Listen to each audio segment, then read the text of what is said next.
welcome back to my channel.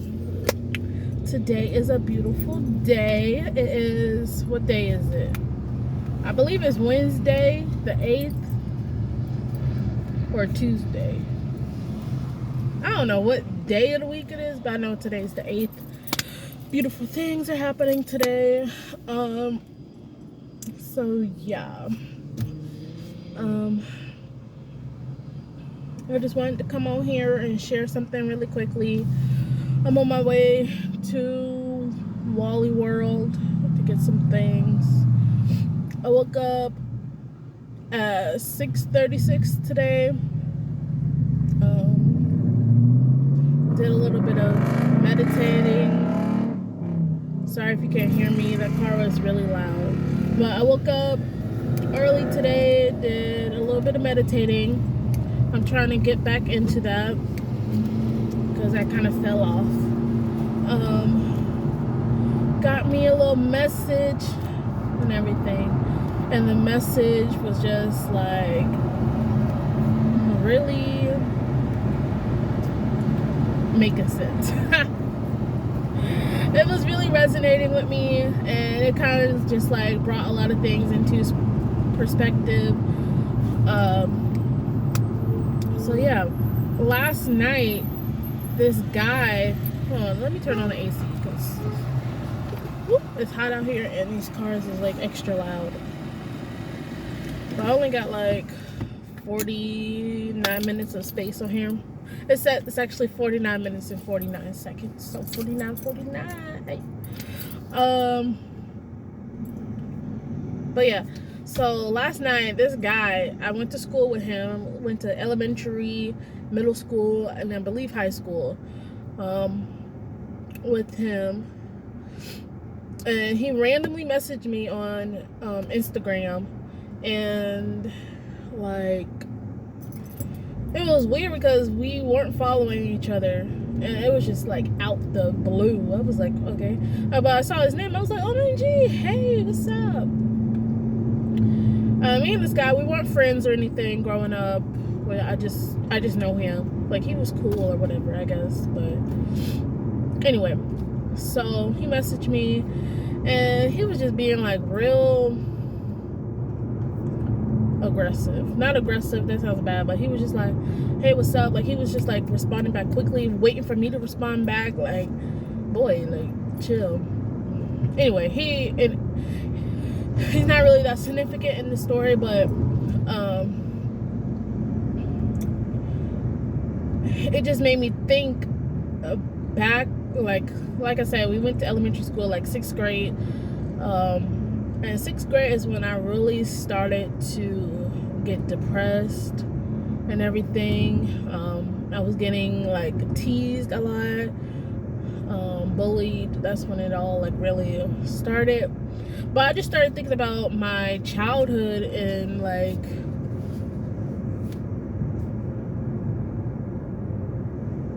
am I going the right way? Okay. Yeah. So I just started thinking about my childhood, like in general, like, because this guy, he used to hang out with kids that would tease me, right? And I just started thinking about that, and like how, like, when he was messaging me, like, he pretty much like wasted my time. I was like, what was the point of that? Like, okay, like on some other stuff, like, where did you even come up? You just came up out the blue talking about some nonsense. Bye. But I just started thinking about just like my life at that point in time. Like, I was really depressed, getting picked on, and then I started thinking about like my first like experience with like conflict, I would say. And to my recollection, like the first time I remember like having an issue or someone having an issue with me was like, I may have been like 7. This girl that used to live across the street from me, it was 3 sisters. I can make this light. Yeah, I made it. But it was 3 sisters that used to live across the street from me. And for some reason, one of the girls, she did not like me like that for some reason. She was the middle child, and she was not messing with me. Her little sister, the youngest sister, like me and her was cool. Like I was 7 at the time. She might have been like 5, the little sister, and then the other girl might have been my age. And then I think the oldest one was like 10 or something. She was like my brother's age. Yeah, 7, 8, 9, 10, 11, like 10, 11. But me and the little sister, we were cool, and I was trying to teach her how to ride a bike one day. And all I know is that the middle sister did not like that. She did not like me, and she tried to fight me. She was fighting me, and I was just crying. Like, I didn't know, like, how to handle that situation. Like, what is happening? Like, why are you so upset? Like, I wish we really could have just talked about it, because I was not trying to fight nobody. Like, what is fighting? Like, I thought that was my first time, like, ever experiencing anything like that. I just remember crying. And I was out there, like, it had started getting dark. My sister had to come get me. And, like, I got in trouble because it was, like, the street lights that came on and everything. And I was still outside, like, in a fight. Like, but yeah, that was my first experience with, like, people not... Well, that wasn't my first experience with people not liking me, but it was my first, like, real, like, confrontation. But I've been getting, like, picked on my whole life because I'm, like, I've been overweight my whole life and everything. But that was my first, like, altercation. And, like, 6th grade is when, like, real, like, harassment started, like, from kids. Like, that, I don't know, it just put me in, like, a really depressive state. I didn't know how to, like, stand up for myself, speak up, and, you know, put my foot down or anything. So that just made it worse, because when you are when you're, like, what's the word? I don't want to say weak, but, like, when you are soft-spoken, people tend to, like, just take advantage of that, and, like, they feel like they can just talk to you any type of way. So 6th grade, that started, and this guy, he just kind of brought it all back up for me. And I was just really, like, in a really dark place at that time.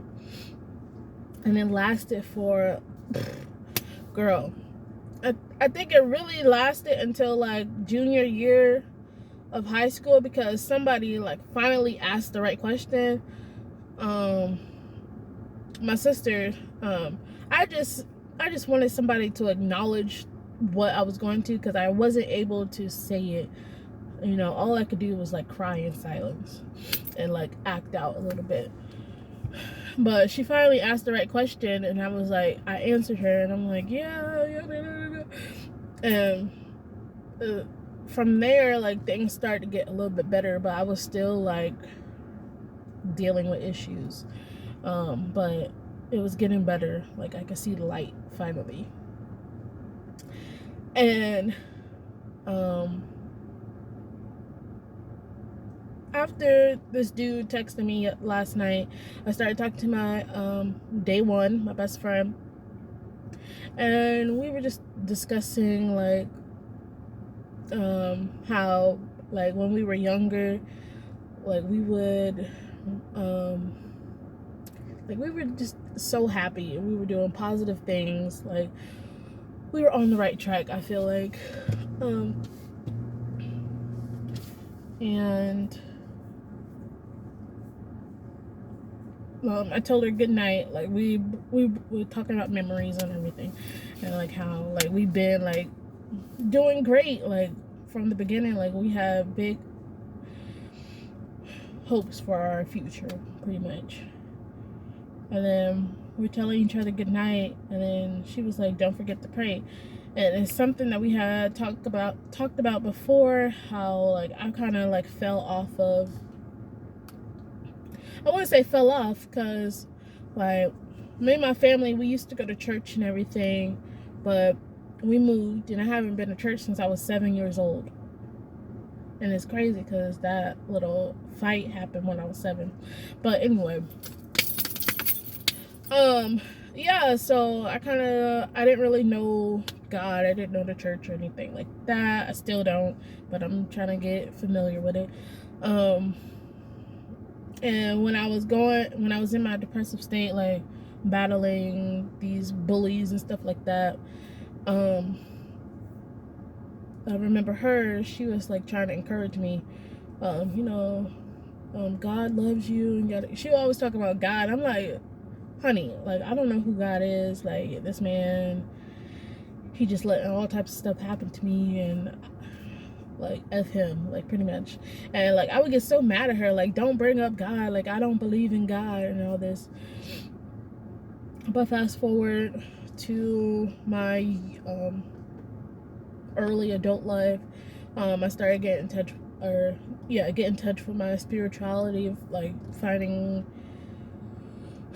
more things out about just the spiritual world and connecting it back to what I do know about God. And I'm like, okay, so my relationship with God has gotten better. Like my understanding of God has shifted and everything, but still not there where I would like to be.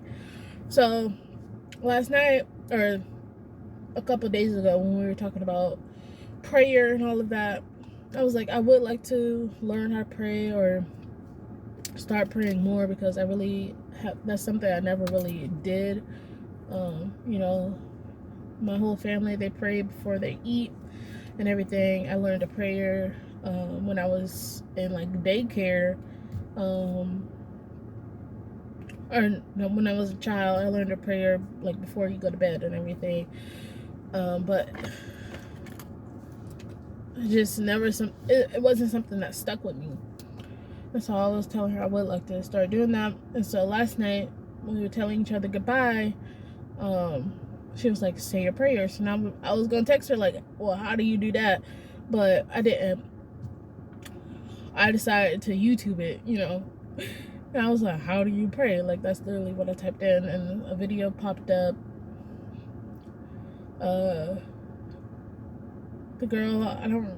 The first video I watched wasn't really like resonating with me.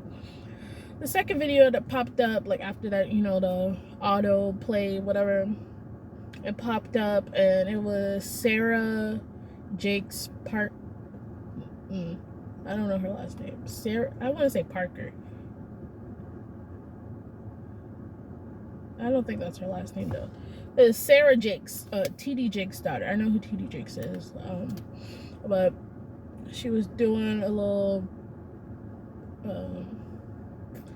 think it's called a sermon, or like a speech or something, a public speaking event.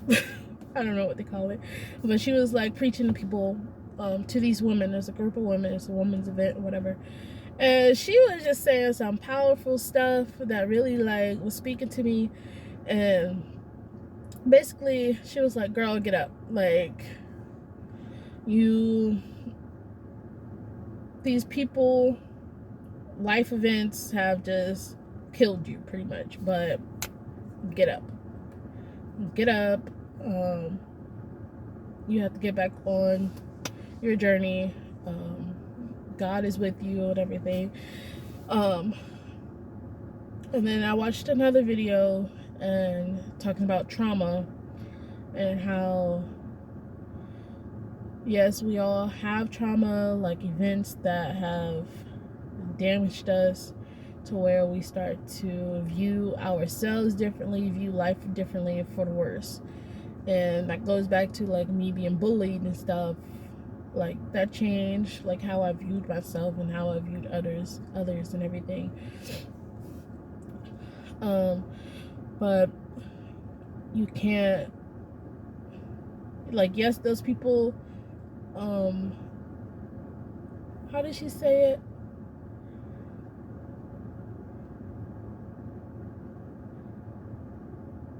did she say it? Yes, those people gave you trauma, but it's your responsibility to fix it. So I can't let myself just soak in this hurt. Like, you need to, like, get up, girl, get up and fix your stuff. Like, because you have a purpose. God gave you a purpose. You would not be here if you did not have a purpose. And you have to get up out of that despair. And no lie, like, a month ago, like when I first moved out here, we ate some Chinese food, and the fortune I got in the Chinese food was despair is criminal. And I was like, what kind of fortune is that? And then my daughter, she got a fortune. It says something like never lose your joy, or something like never stop being you, something like that. And I was like, okay, yeah, I can see that, because my daughter is very happy, bubbly, just like free-spirited girl, and I don't want her to ever lose that. But I feel like now, looking back after, you know, last night and this morning and everything, and just everything that's been happening, like, I understand my fortune, because there was a point where I felt like I was in despair. Like, I had no hope, like in middle school, early high school, no hope.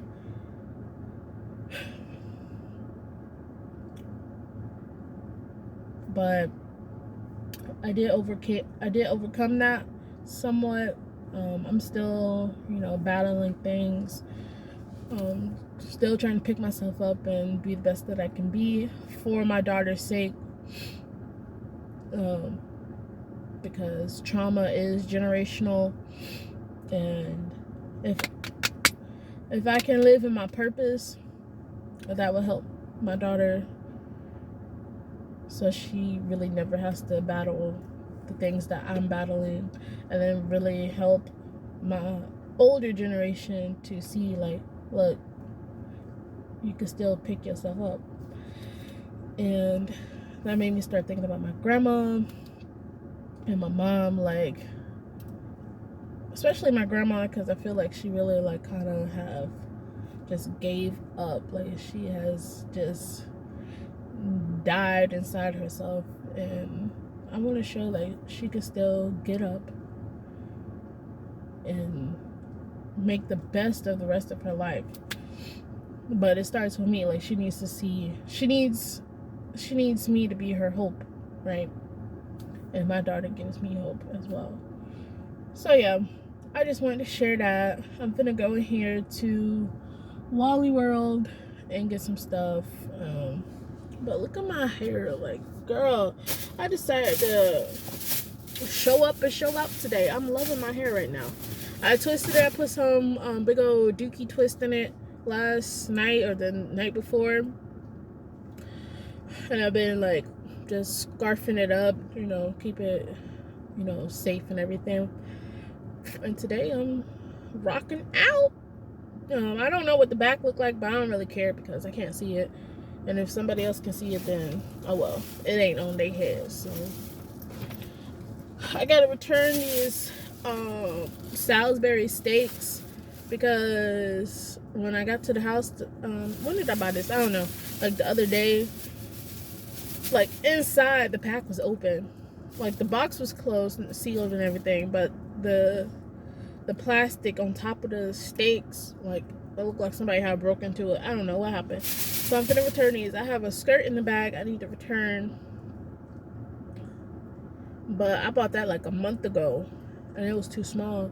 And every time I tried to go into Walmart to return it, it'd be a long line at customer service. I don't feel like waiting on it, so I just haven't returned it, and I keep forgetting every time I go into Walmart. But today, since I'm on it, I'm gonna return it and everything. So yeah. Oh, and there's some fine men that just walked by, girl. Anyway, thanks for watching my video. I will see you all later. My phone is hot. So yeah, I don't know if I want this part like that. Oh well, it's still cute. I didn't have no bobby pins, so I had to put a rubber band. I wanted it more like tucked behind my ear, but that's cool. Get the point. All right, peace.